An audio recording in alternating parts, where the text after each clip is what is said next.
Hi dear students, how are you all. Welcome to my channel growing biology. आज के video में हम करेंगे यूनिट 1 के जो मोस्ट इम्पॉर्टेंट क्वेश्चंस हैं सभी चैप्टर्स के। तो कंप्लीट यूनिट 1 के जो हैं सभी क्वेश्चंस जो हैं वो आपको इस वीडियो के अंदर मिलेंगे, तो वीडियो को लास्ट तक ज़रूर देखना। यूनिट 1 जनरली बच्चों को थोड़ा सा टफ लगता है। जैसे ही बच्चा 10th से +1 में आता है उसको यूनिट 1 जो है वो बायोलॉजी में सबसे टफेस्ट लगता है, बिकॉज बहुत सारी टर्म्स ऐसी हैं जो कि बच्चों को समझ में नहीं आती। तो इस वीडियो में मैं आपको साथ साथ वो टर्म्स भी एक्सप्लेन करूंगी और जो PYQs है वो भी हम शेयर करेंगे, डिस्कस करेंगे। Right, so let us start with question number 1। Identify the genus in the following scientific names. तो पहला ही चैप्टर जो है वो साइंटिफिक नेम्स के बारे में बताता है। तो diversity in the living world में जो फर्स्ट चैप्टर है द लिविंग वर्ल्ड, उसमें आपको जो साइंटिफिक नेम्स हैं उनकी डिटेल के बारे में समझाया गया है। For example Mangifera indica, it is the scientific name of mango. ठीक है, तो इसमें आपने ये बताना है कि जीनस कौन सा है और स्पीशीज कौन सा है। ठीक है, तो जीनस इसमें रहेगा, हमेशा याद रखना है पहले जीनस होता है और उसके बाद क्या होता है, स्पीशीज होता है। तो सभी बच्चे बताओ इस केस में जीनस क्या होगा, मैंगीफेरा। राइट, तो same with the Ascaris lumbricoides, तो इसमें जीनस क्या होगा, एस्कैरिस होगा। देन पाइसम सैटिवम में पाइसम होगा। राइट, तो ये 1 मार्क के पॉइंट ऑफ व्यू के लिए MCQ बेस के लिए इंपॉर्टेंट है।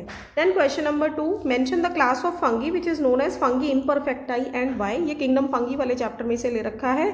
तो उसमें ये पूछा गया है कि कौन सी क्लास ऑफ फंगी जो है वो फंगी इम्परफेक्टाई है। तो जिन बच्चों को आंसर आता है वो चैट बॉक्स में मेंशन करो फटाफट से। जिनको नहीं आता है उनको मैं बता रही हूँ, it is deuteromycetes. And why? Because they are not able to perform sexual reproduction.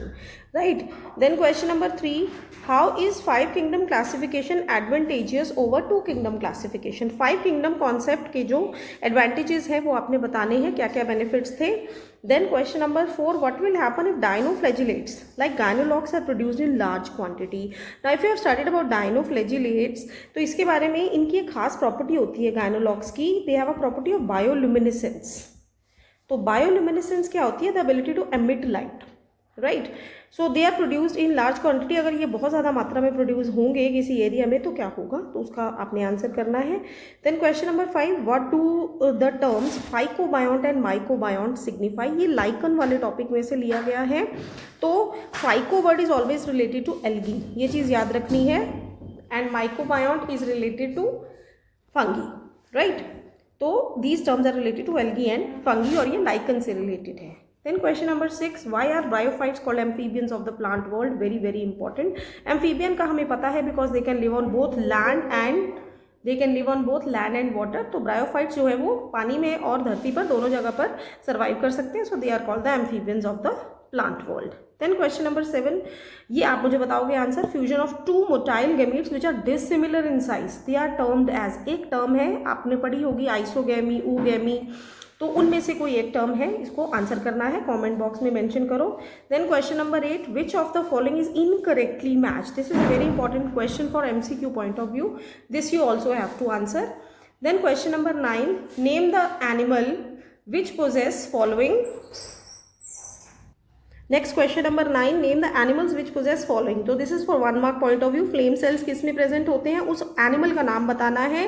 याद रखना, बच्चे जनरली गलती करते हैं, फाइलम का नाम मेंशन कराते हैं। So you have to tell about the name of the animal, not the phylum.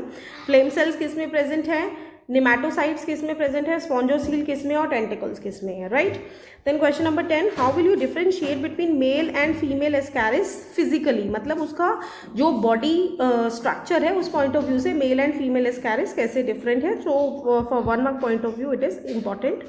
Then question number 11, give scientific terms for the following. Generally unit 1 में से इस तरीके के क्वेश्चन पूछे जाते हैं। सपोज ज़रूरी नहीं है कि ये क्वेश्चन MCQ में आएगा, ये 4 मार्क के लिए भी आ सकता है आपको। सपोज केस स्टडी गिवन है यूनिट 1 से रिलेटेड और उसमें ये 4 पार्ट्स दे दिए उन्होंने 4 मार्क के लिए, तो वो भी 4 मार्क के पॉइंट ऑफ व्यू से बनता है।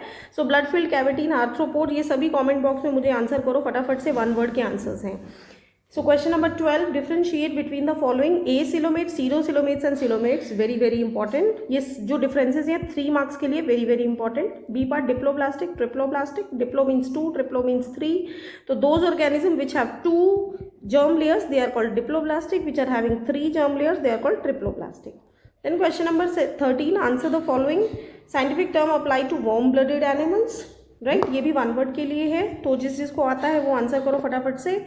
Then question number 14, all vertebrates are chordates but all chordates are not vertebrates, this is for 3 mark point of view. See, सभी वर्टिब्रेट्स जो होते हैं वो कॉर्डेट्स की जो कैटेगरी में आते हैं, बट सभी कॉर्डेट्स वर्टिब्रेट्स नहीं होते, because there are so many chordates like urochordates, cephalochordates, उनमें ट्रू फीचर्स नहीं है कॉर्डेट्स वाली, ठीक है। तो इस वजह से हम कह सकते हैं that all vertebrates are chordates but all chordates are not vertebrates. Then question number 15 last, mention the difference between chordates and non chordates. तो इस केस में क्या करना है आपने, 3 मार्क के पॉइंट ऑफ व्यू के लिए आपने इसको प्रिपेयर करना है और 6 पॉइंट जो है वो डिफरेंस के मेन इंपॉर्टेंट पॉइंट जो है वो लर्न करने हैं। तो अगर आप ये 15 क्वेश्चन प्रिपेयर करके जाओगे यूनिट 1 के, तो definitely you are going to achieve full marks in unit 1।